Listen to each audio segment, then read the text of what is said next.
this world have a giant, big and powerful trading company that can make money, declare a war, and also have colonist territories. Well, meet the VOC or the Dutch East India Company that founded in early 17th centuries. The Dutch East India Company it was first company that introduced to us about public shareholders, global monopolies, and also the stock exchange.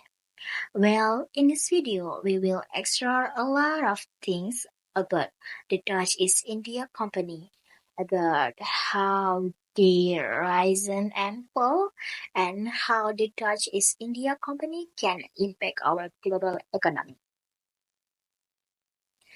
First, the reason of the Dutch East India Company.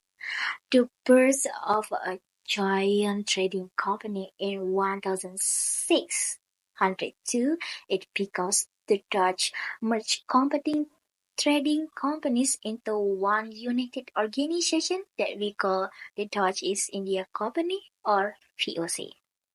The VOC have a main goal, of course, for dominance our global economy and also to lucrative spice route across Asia. And then I think this is main goal maybe. And also to competence with the powerful rival like Portugal and England. The VOC was a first company to issue public shares, allowing ordinary citizens to invest and get profits. Of course, the investor must be registered through one of six chambers, like in Amsterdam or in Middelburg. And then, where's the profit come from? Of course, the profit come from to total profit for the VOC. So the investor profits come from total VOC profit, regardless the investor was invested their money to one of the six chambers. And then we also have a key. No, not key. I think VOC played a key to the stock exchange in Amsterdam.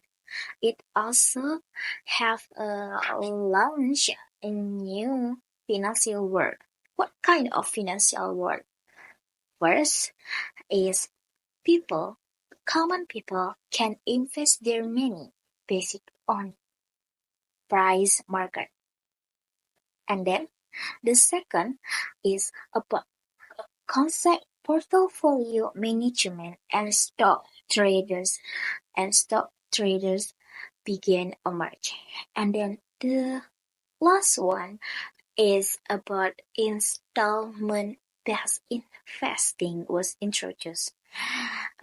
This project maybe have a lot of consequence for investor because when the investor cannot pay the money, the shares will be revoked and it can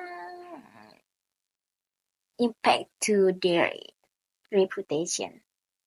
And also, the Dutch East India Company is a business organization that have a structured organization. The top of the company is a Hurrian 17, or we can also call the 17 lords. Who here want to being a 17 lords? Me also. Just kidding, guys. Okay, the top of the structure of the Dutch East India Company organization is the Hurrian 17 or the 17 lords that are directors of the company that based in Netherlands, while in Asia we have a governor general based in Jakarta that work to manage the company affairs. So, what's the difference between Governor General and the investor? Well, the Governor General can access all information about the company, about the record of the company, about the operation, while the investor cannot get it. Okay? And then the last one is a special privilege from the Dutch East India Company. Yeah, that's a common knowledge. The Dutch East India Company is just not a business. It's more than business or like a sovereign state. They have a power.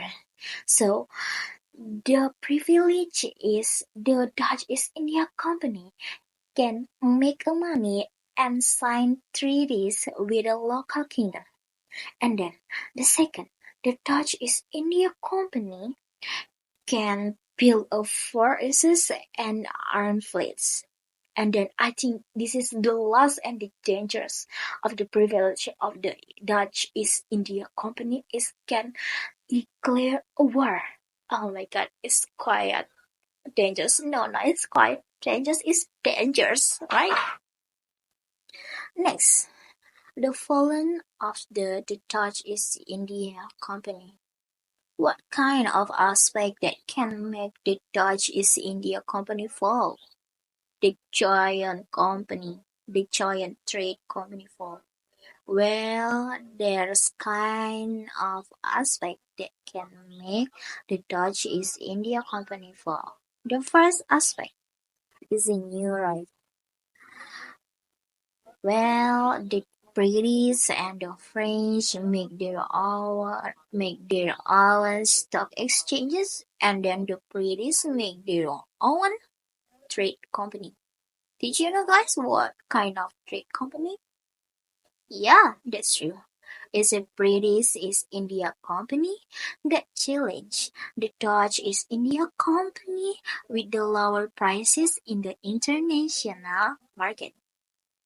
And then the second, it's internal conflict and corruption.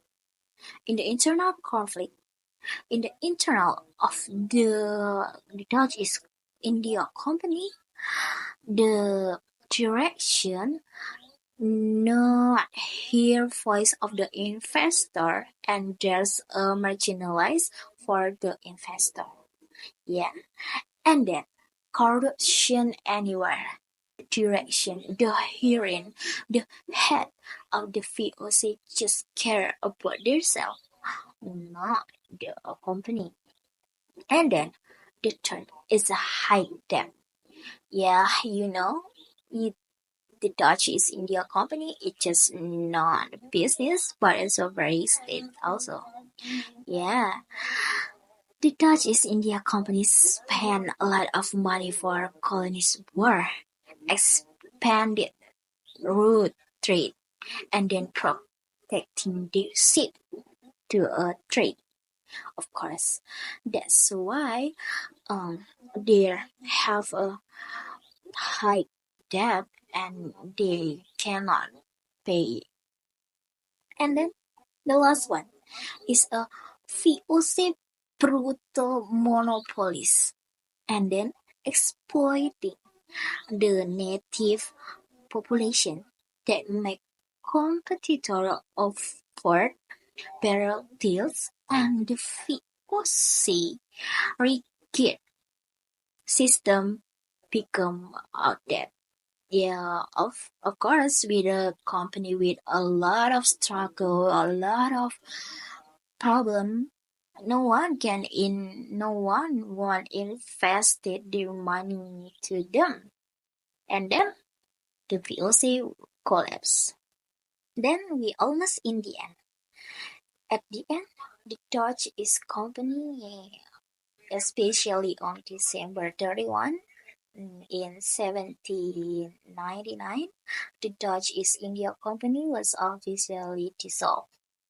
Their assets and their debt was taken by the Dutch government, and then their territories become part of the Dutch East Indies. We know The Dutch East India Companies once had pioneered modern capitalism, but is undone by internal greed and poor governance, and also a failure to involve. From the story of rising and falling the Dutch East Company, we can take a lesson. What kind of lesson? Of course, if a company rises by innovation, the company also can fall by ignore the word running. So that's all from me. See you in the next video. Bye bye. Thank you, everyone! Thank you, Elmar! Boom!